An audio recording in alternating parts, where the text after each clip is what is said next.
How's it going, boys and girls? Today we are looking for some worms. Now, when you're looking for worms, the best place to look for worms are in nice, wet soil like this right here. You don't want to be looking in dry soil, you want the wet stuff. So here we go. Let's hit this button so it clears up. So we're looking for some worms. Now you always want to look in nice, wet soil. This is kind of dry over here, but underneath these leaves you might find one. Let's see what we can find down here. Oh, there's another one right there. Did you see this one, boys and girls? Little baby one. Where'd it go? Look at that. Right there, William. See it? Oh, look, there's a bigger one too. Do you see that big one? Now you see this worm? He's moving pretty good. Now today we're going to talk about some myths, some questions students always have about worms. And I'm going to tell you if it's true or false. All right, here we go. The questions I was asked are worms insects or are they reptiles? So that's a really great question. Are worms insects or reptiles? Well, let's look at insects first. To be an insect, you have to have 6 legs. And on this side of this ladybug, there's 3 legs, and on the other side, there's another 3 legs. So, do worms have legs? No. And if they did, do they have 6 legs? No. Also, to be an insect, you also have to have an exoskeleton.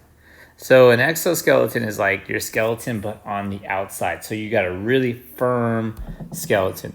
So do worms are they hard as a rock, or are they smooth and flexible? They're kind of smooth and flexible. So definitely, a worm is definitely not an insect. But wait a minute, Mr. Green. What about a snake? That's a reptile. Don't they kind of look like a snake? They do, right? They kind of slither like snakes too, right?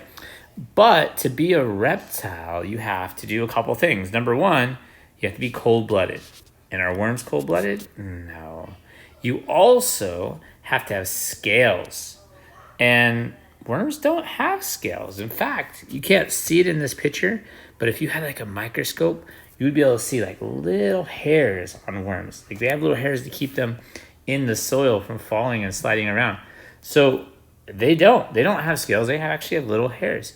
So a worm is not a reptile. So what is it? Well, it's a worm. Another question was asked you, do worms come out when it's raining because they're going to drown? Is that why worms actually drink through their skin? Isn't that super cool? Like, for example, this is a cup of water, right?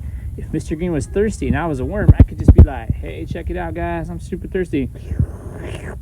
That was so good. I could drink through my skin. That's how worms drink. They drink through their skin. Look, he's checking out that water right now. So that's the only time they can really come out, because guess what? Most of the time on the sidewalk, there's no water, and they're constantly thirsty.